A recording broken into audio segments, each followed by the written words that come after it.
Andy, but welcome, and I'm going to share my screen super fast just so we can take a quick look at the agenda. All right, we have a pretty packed agenda for today, but a lot of really good stuff happening, so I'm excited that we're all here today. Doing introductions over Zoom is a little clunky, and plus, like I said, the agenda is full for today, so I won't coordinate introductions, but if you're interested in seeing who's attending, you have the option to click on the participants list at the bottom of the Zoom bar. Next on the agenda is public comments. I do see a few folks here that are not a member of the Air Quality Technical Committee. Is there anything open for public comment?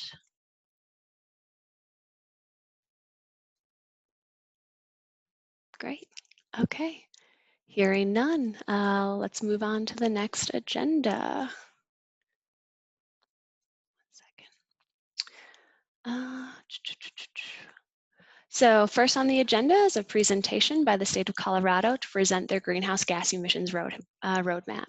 Although this group doesn't focus on greenhouse gas emissions specifically, the roadmap is going to include a lot of strategies that can help lower air pollution in the Pikes Peak region and throughout Colorado. I'd like to introduce you to John Putnam, Environmental Director of the Colorado Department of Public Health and Environment, and Will Torr, the Executive Director of the Colorado Energy Office. I'm going to stop sharing my screen, and you should be able to, whoever has the slides, be able to share your screen. There's a bar at the bottom with the option to share your screen. And Will and John, did you have a preference? I'm happy to run the slides, or one of you can. And Will, you're on mute. If you're ready to go, Lauren, why don't you go ahead, and then Will and I can walk through quickly. Want to thank everybody for having us today. We're excited about the opportunity to present the roadmap. It's been a lot of hard work, really unprecedented level of stakeholder engagement over the last few months, and really glad to include you as part of that process. Sam, I'm not sure if I can share my screen. I'm not seeing that as an option. Is that possible?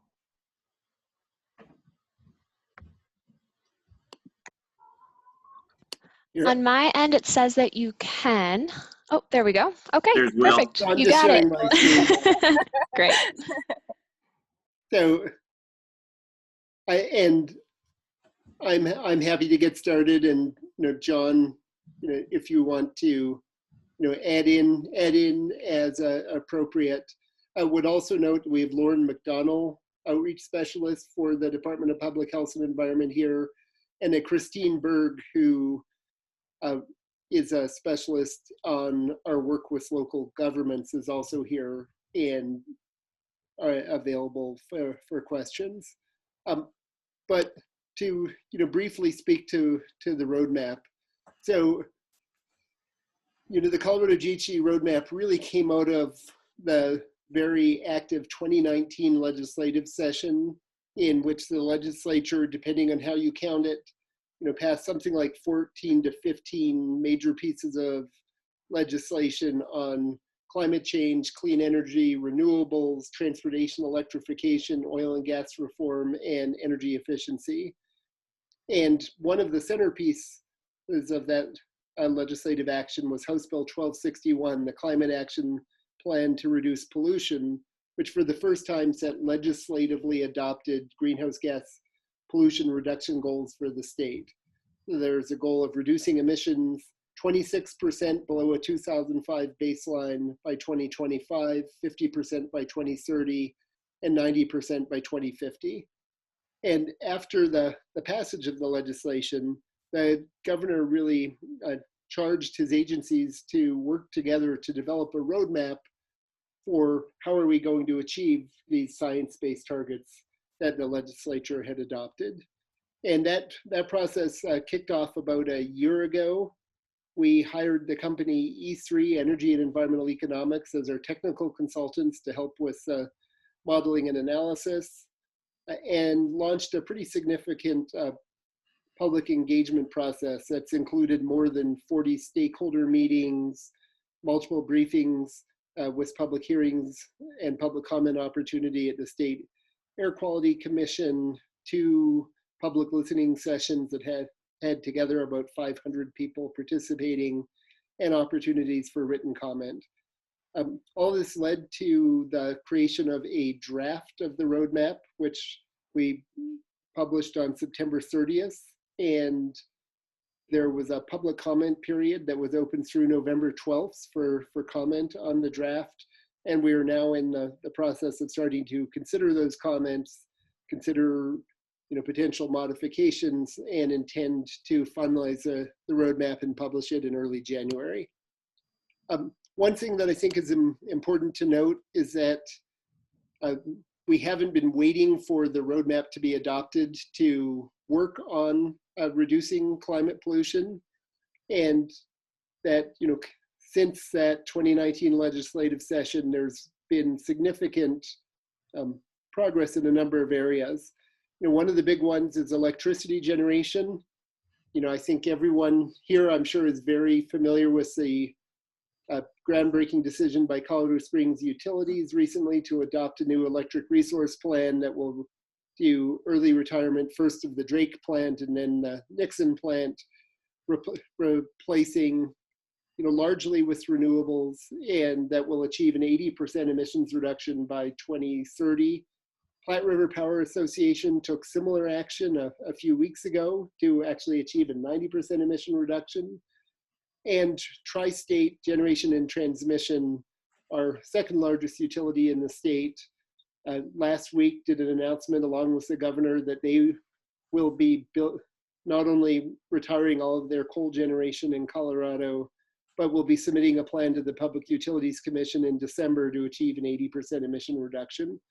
So we're very much on track for deep reductions in pollution from the electricity sector and the addition of very significant amounts of wind, solar, and storage. And Another Will, if I could just jump in really quickly, this is John Putnam from CDPHE again. This isn't one of those places, as mentioned by Samantha, that the closure of those plants will reduce emissions of ozone precursors and other criteria pollutants as well, including transport, around the state. So, will provide kind of overarching ozone benefits up and down the Front Range, aside from the greenhouse gas benefits. Now that's a great point, and I think I could say something similar on the transportation side. Had a major focus on the transition towards zero-emission vehicles. In 2019, Colorado became the first state in a decade to adopt a zero-emission vehicle standard that requires an increasing percentage of vehicles sold in the state to be electric, plug-in hybrid, or hydrogen vehicles. Notably, was the first state ever to do that with the support of the automobile industry.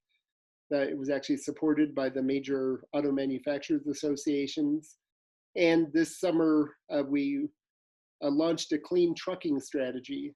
That included both the state signing onto a new 15-state memorandum of understanding to advance the market for zero-emission medium and heavy-duty vehicles, as well as a stakeholder process led by Colorado Department of Transportation, but working closely with Motor Carriers Association and others to really explore an all-of-the-above clean trucking strategy that includes looking at the infrastructure investments that are necessary, potential incentives for fleet transition, and consideration of potential regulatory tools such as the Advanced Clean Truck Standards or fleet standards.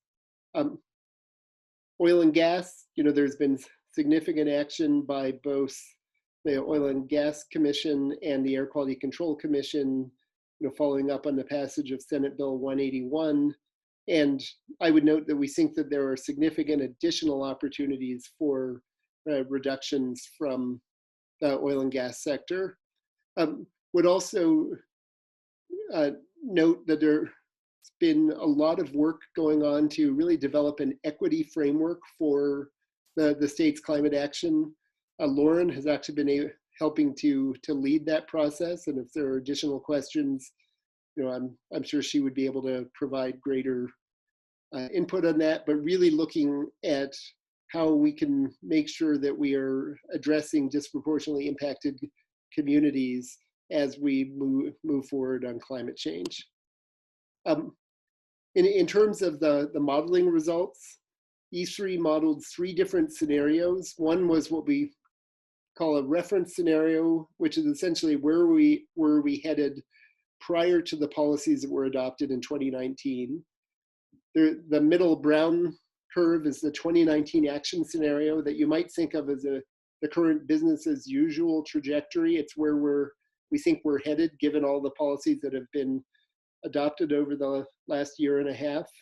And then the red scenario is the 1261 target scenario that shows the trajectory we would need to be on in order to achieve the goals set by the legislature. I think what you see is that there's been some real progress. Pollution is trending downwards, and we anticipate significant additional reductions on the trajectory that we're on, but that there still remains a significant gap between that trajectory and achieving the 2025 and 2030 targets. So additional work will be required. When we look at, what are the strategies that could achieve those 2030 goals, the little wedge chart on the side here shows that there are a lot of pieces that go into that. A couple of the really large opportunities are continuing the swift transition to renewable electricity generation and closure of uneconomic coal plants, and the potential for really significant emissions reductions from the oil and gas industry. And one of the recommendations in the roadmap is for a rulemaking in 2021 to achieve a 50% reduction in methane emissions from the oil and gas industry by 2030. And the Air Division has already begun the stakeholder process for that rulemaking. As you can see, electricity and oil and gas are the 2 largest sectors for reductions through 2030. But we really need to get going on achieving emissions reductions from both the building sector through energy efficiency and electrification, and from transportation through accelerating electrification and looking at our transportation planning to try to reduce the growth in VMT going forward. One of the things that the roadmap does is proposes a set of near-term action items, and these include things that could be done through regulation, things that might require legislation, things that involve public investment or agency creation of new programs. And just to very briefly run through them, and then I'll move on to more depths on the transportation side.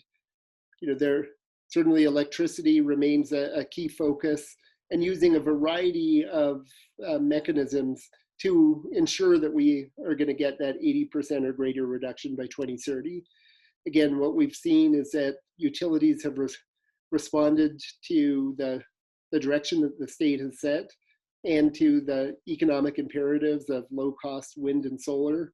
So we're seeing all the major utilities moving forward voluntarily, and we'll work to make sure that we can count on those emissions reductions. Transportation is now the largest single source of emissions, and it's obviously a more complicated source than electricity. It's not just about a few utilities making decisions. It's really about millions of individuals and businesses making decisions. It's about decisions made by local government. And so there are a lot of strategies that we're looking at there.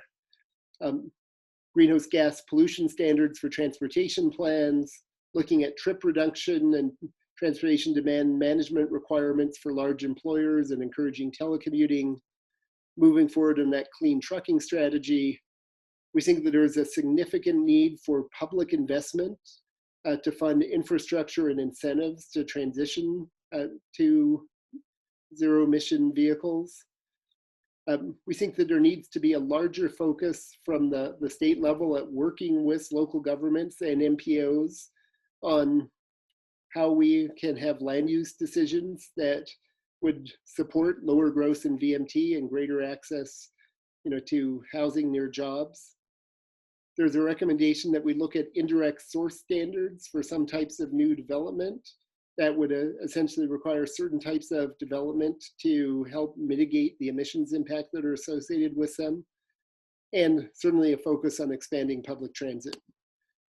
I'm not going to run through detail in other sectors, but just to make clear that this really is a economy-wide look, and that there are near-term action items recommended for buildings and for natural gas distribution utilities.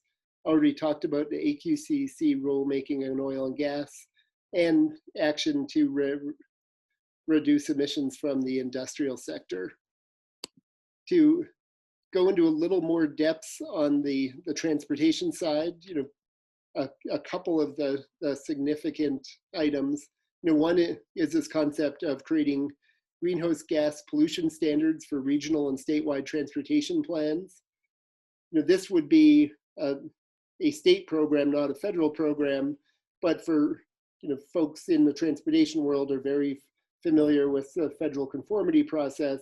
In some ways, this would be analogous to that, where there would be a process to establish greenhouse gas emission budgets for transportation plans.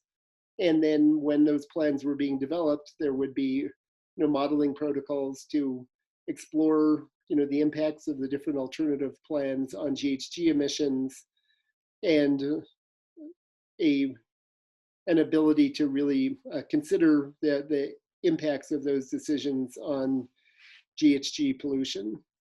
As we look at this, we're anticipating that this is something that would be go through an adoption by the Air Quality Control Commission as a rule, and that the Transportation Commission would also have an important role in terms of creating guidance and helping to actually implement this going forward. In terms of timing, the Air Commission on their long-term calendar has scheduled a transportation emissions rulemaking for kind of the July-August time period, and so we would anticipate that this would likely be part of that summer rulemaking, meaning that there would be a draft rule developed this spring and proposed to the commission in late spring. Another area of focus is trip reduction, and I'd have to say that this is one that has really sort of grown in importance since the beginning of the pandemic. I think we've all seen that it is possible to sustain productivity with levels of telecommuting far higher than any of us ever imagined. In the world of a year ago, there would probably be 4 of us who had driven down to Colorado Springs for this meeting. The world has changed in big ways. And so the idea here is to really focus on how we can encourage appropriate high levels of telecommuting going forward, and to look at trip reduction requirements for large employers requiring TDM programs from those employers. That's something that was already under development for the Denver metro area as a likely strategy to help achieve ozone standards going forward. But again, I think has risen in importance.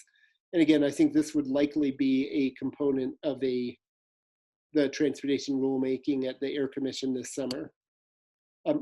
Another important arena is the need for public investment, as we've looked at what it would take to achieve the electric vehicle penetration that's going to be required to achieve state goals, and to start transitioning in a serious way towards zero emission medium and heavy duty vehicles.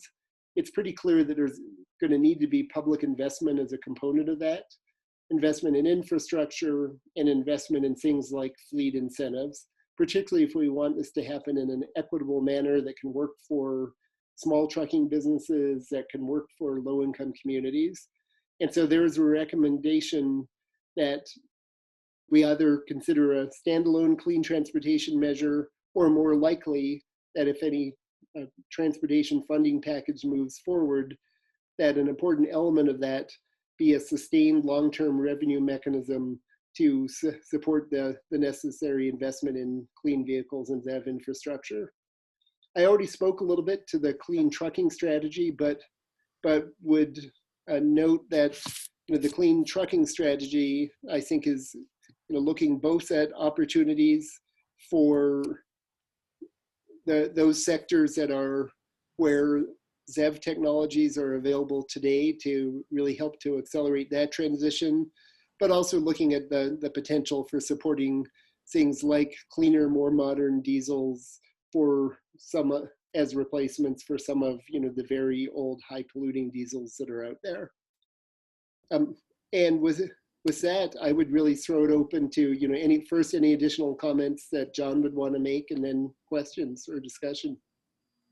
Thank you, Will. I think the only other thing I'd want to throw out is that for that transportation rulemaking that Will mentioned in front of the Air Quality Control Commission next summer, while we probably have a proposal formally to start the formal rulemaking in the April-May timeframe, we're anticipating starting stakeholder engagement and informal discussion, with stakeholders on that here in the upcoming weeks, and the council's definitely on the list that we'll want to have as part of that conversation, as well as members and folks who are interested in those issues, large employers, folks involved with transportation planning, all the providers. So interested in having all of you engaged in that process.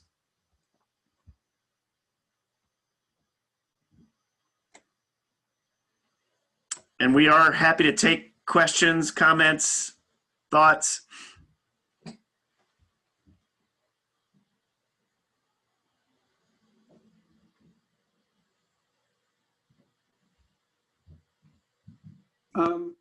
I'll go ahead and ask a question. This is John Leosaus. I work for PPACG. I'm the transportation director. And so I have direct involvement in our transportation improvement program and our long-range transportation plan as the MPO. So when you talk about these regulations, again, and Will, I believe you mentioned that we already have quite a few that we have to abide by for the federal transportation dollars. What's your vision of how this would work? Is this that any sort of additional regulations at the state level, would they apply to the use of state funds, or are you somehow envisioning that this would apply to the federal process and have some impact on the planning and programming of the federal dollars that we normally do through the MPO? So great question. And, I think I would start by saying that I think there are many questions that will need to be worked on through the stakeholder process. I think that, my initial response would be that the intent that would really be that this would apply to, the full plan, so that when you think about what's going into the STIP, that it would really apply to the full STIP.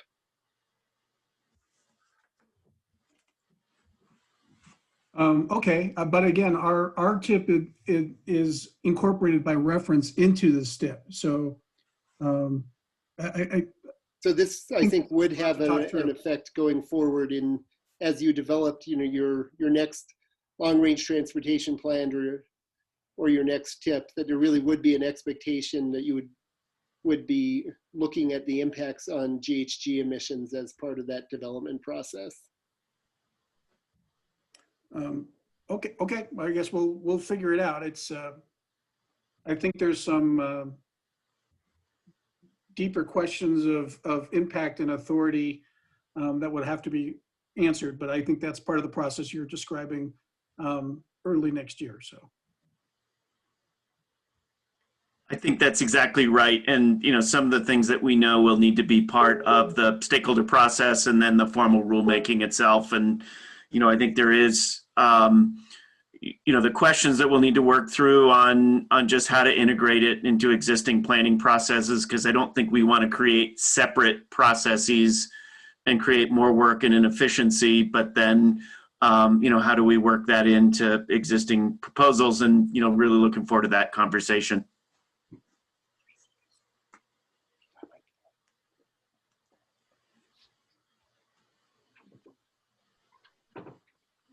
Any other questions or comments for the greenhouse gas group?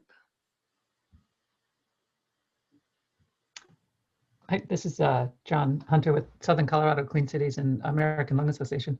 I guess I'm just kind of curious. I know the Energy Office has RFPs that have either come out recently or been out related to EVs and equity, medium and heavy duty electrification, and maybe some hydrogen stuff coming up. I guess I'm curious, just maybe for some overall thoughts on kind of how this fits together with some of the more immediate visions and biggest kind of barriers you sort of see to some of the transportation side. Yeah, I'm happy to speak to some of those studies. On the medium and heavy duty side, as part of the development of the clean trucking strategy, we wanted to get a bit of a deep dive into the makeup of the fleet of medium and heavy duty vehicles across the state of Colorado that would allow an assessment of what types of fleets are the ones that are most able to make transitions in the near term, what type of infrastructure needs are there, what do the finances look like for different types of fleets. And so that contract has been let. The company MJ Bradley is leading that analysis, and that'll be happening from now through spring. We anticipate that late spring that should be wrapping up, and we'll have a lot more technical data available for making decisions about how we move forward on the medium and heavy duty front. The hydrogen analysis is a little bit broader. It's looking both at the potential for use of hydrogen in the transportation sector, but also in both industry and electric generation. Hydrogen potentially could play an important role in terms of providing firm low carbon generation in the electric sector as we look out 2030 and beyond. And so it's our first attempt at a kind of a deep dive to understand the potential for hydrogen. And then the equity study, I would say, is very related to the roadmap. One of the things that we think is very important as we move forward on transportation electrification is to make sure that that transition happens in a way that can bring everyone along and doesn't leave either low-income neighborhoods or rural areas out of the transition, and to make sure that we're also providing programs that maximize air quality benefits in some of the communities that have the biggest impacts from highways and industrial facilities. And so from a roadmap perspective, we think that's very important. And the EV equity study is designed to help answer some of the questions about how to address those issues. And I'll just add briefly, even as we speak at the Public Utilities Commission, there's consideration now of a transportation electrification plan from Xcel Energy that actually does have dedicated provisions for how to bring some of the benefits of electrification to lower income communities, how to work with multifamily housing, how to address some of the barriers that folks have had to accessing that technology. And we believe that'll be a really good test bed and a place to learn a bunch of lessons that we can apply to other areas beyond the Xcel service territory, including in Colorado Springs.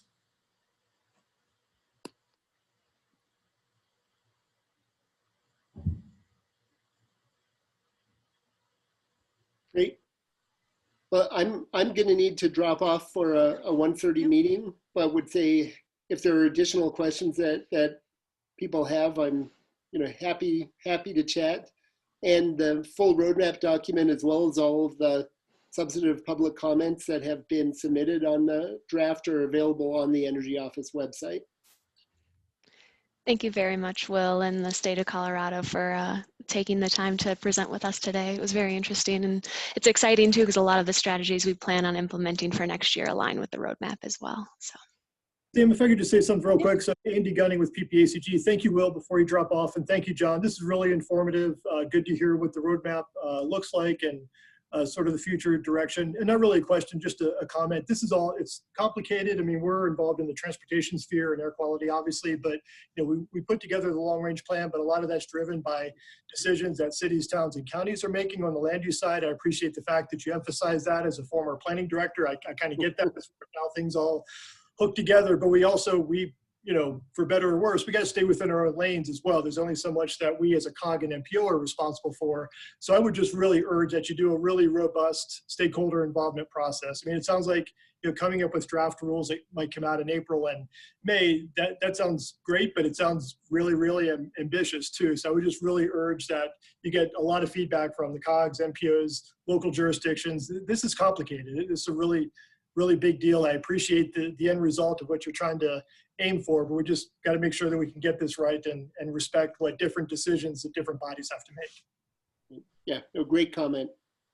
We agree, Andy. Appreciate that. Thank you.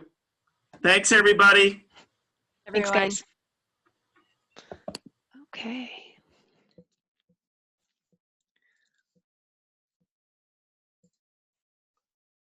All right, super interesting, and that's it's very exciting, I think.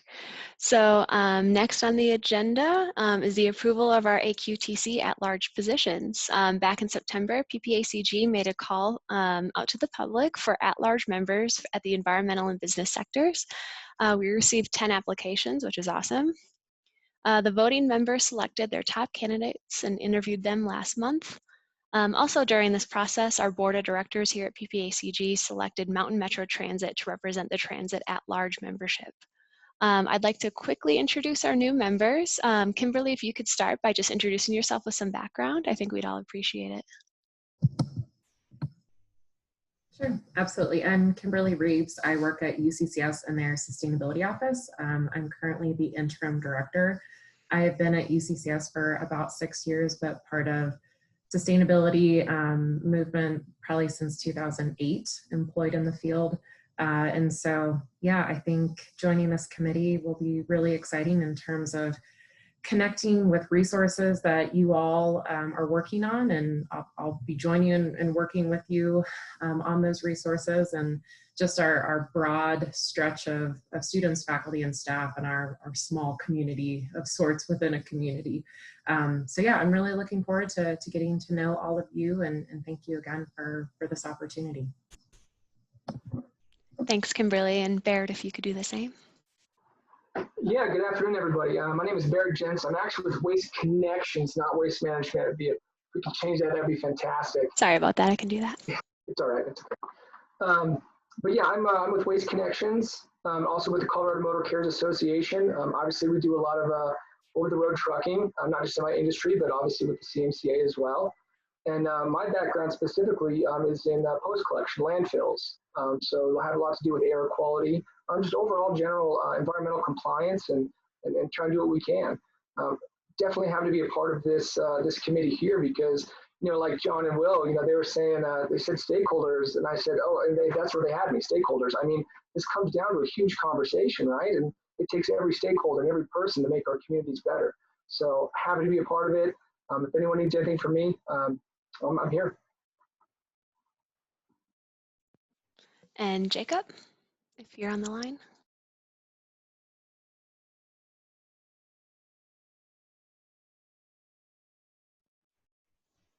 Jacob Matson. I see a Jacob in our group. All right, can you hear me now? We can, yep, thanks. There we go. Yeah, I'm on a phone and I have to unmute myself on the computer.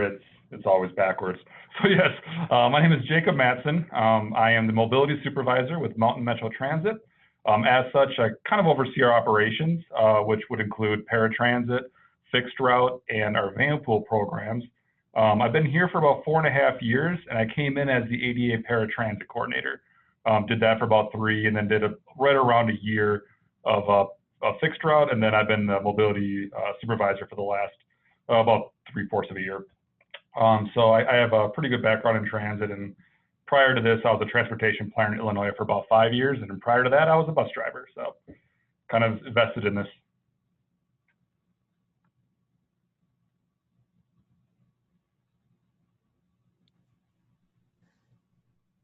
I think we're good with Jacob. And then lastly is Sydney. Hi, my name's Sydney Kozel. I'm the public communications specialist with Mountain Metro Transit. I focus mostly on the communications of our city transit system. I've been with the city for a little over 3 years now, 2 years with Mountain Metro Transit, and then I worked at the airport for 1 year. So a decent mix in city communications, and I look forward to working with you all. And we look forward to working with you all too. It's very exciting to have you on board. So next, we simply need to approve these nominations. Then they can move forward with our Community Advisory Committee, and then lastly at our Board of Directors. Once the approval happens at our Board of Directors in December, you will officially be on our AQTC. We do have a quorum here today with Ryan, Victoria, Marla, Kevin, and Katie. So can I please have a voting member to make a motion? This is Victoria. I'll move approval. I second. This is Kevin. Great. All those in favor say aye. Aye. Aye. Any opposed? Awesome. Congrats to our new members. I'll be sure to keep you posted on the approval process. I believe our Community Advisory Committee meets the first week of December, and then our Board of Directors meets the second week of December. Next on the agenda is just a quick discussion of our Ozone Advanced Program document. As you all know, we need to submit our 2021 Path Forward Plan to EPA in January. I was looking back and we met, I think instead of, like in January and February, we met every month this year to talk about this plan, and it's finally coming to a close, so that's very exciting. We need to submit this to EPA in January. So the goal is to have our Community Advisory Committee and our Board of Directors also approve this document at their meetings in December. Over the last few weeks, I emailed you all a couple of drafts of the document. You all gave me fantastic feedback from a lot of folks within this group and with PPACG staff. And I just want to give a shout out to Jessica McMullen, our communications manager, for her review and assistance. I can't do this stuff alone, so I appreciate having a good team here at PPACG and with you all as well. I just want to make some quick points regarding the feedback that I received. Some people noted that we should include other air pollutants or greenhouse gas emissions. Since this is strictly an EPA ozone program, I only wanted to include ozone content and data. Some people also wanted more details regarding the strategies. Someone even mentioned kind of like a project plan. And I love that idea, and I plan on creating a project plan for each strategy for us to kind of reference throughout the year. But PPACG staff wanted this report to be minimal, no more than 10 pages, and I think I made it at 16 pages. But this is our first iteration of the program, so PPACG staff wanted to keep this small, but like I said, this report can only get bigger and better. So hopefully throughout the upcoming years, as we continue to report to EPA, we can just keep it going. Unfortunately, the attachment I have here for you is a little outdated, so let me make sure I get the most recent one. I even received feedback and comments this morning. Thankfully, they were very minor, so not much has changed. And instead of, a page-by-page report, this is a spread document, so you'll see it kind of side to side, so I think it'll look a lot cleaner too in this view. Are there any questions, comments, concerns, feedback regarding this document?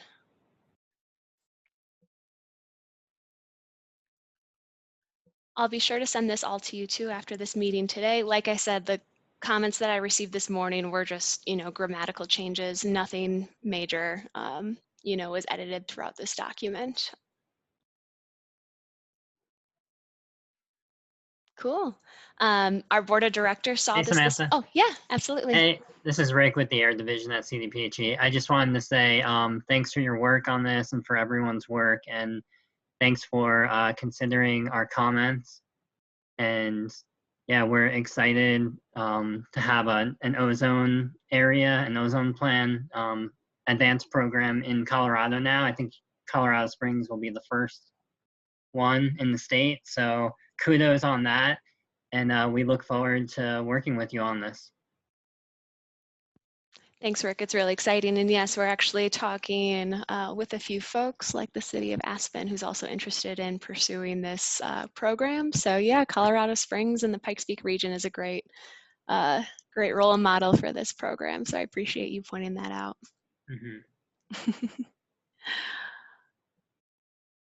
Okay. Wow, it must be a really good document because I don't hear any comments or feedback. So awesome. So then again, next on the agenda is the approval of our document, unless there's any conditions, which I'm not hearing any. Okay. This is Ryan. I make a motion to approve the document. I just need a second. Katie Helm seconds. All right, all those in favor say aye. Aye. Aye. Aye. Any opposed? Awesome. You guys are quick today. All right. Let me get back to Sam, thank you for your lift on that document, as well as providing it to all of us for our opportunity to review and comment prior to the meeting. Yeah, I wouldn't have been able to do this without you guys. I'm not a communications specialist. You know, this kind of work is very new to me. And our communications manager, you know, she's not just my communications manager. She runs our entire organization at PPACG, which includes 5 other programs. So I'm glad that you all took the time to review this and even kind of nitpicked at some of the little things. I appreciate that. I don't take offense to it at all. It takes a team to get this project going, so I really appreciate it. Cool. So it's approved. Are there, next on the agenda, any member entity announcements? Let me pull up the agenda here. Where it is.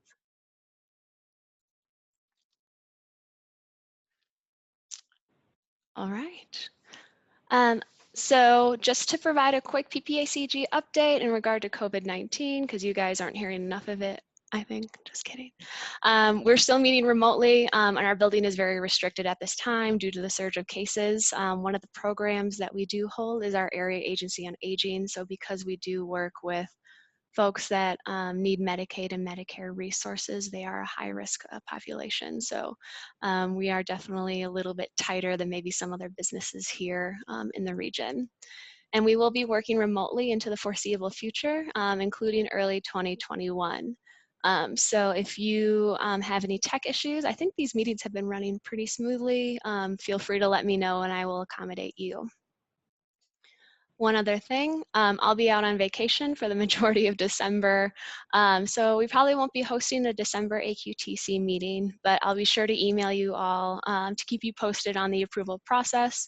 Like I said, I met with the board this morning over our advanced program and they thought it was great. No comments or feedback, so I think it should be a pretty streamlined approval process, not only for our advanced document, but for our new members as well. So are there any questions or comments? Cool. Thank you all for your time this year. It was a really weird year, and it was hard for everyone, but I'm really happy that we were able to move forward with this. I think the last thing any of us wants is to get out of this pandemic and then end up with non-attainment restrictions or, you know, have the reputation for bad air quality. So I think we're all doing really good work despite all the negative stuff that happened in 2020. So I really appreciate it. It is 1:47 p.m. I call this meeting to adjourn. I hope you all stay happy and healthy and have a great holiday season. Thank you, Samantha. Thank you for your leadership. Thanks, guys. Happy holidays. Yeah, happy holidays. Thanks, Samantha. Bye.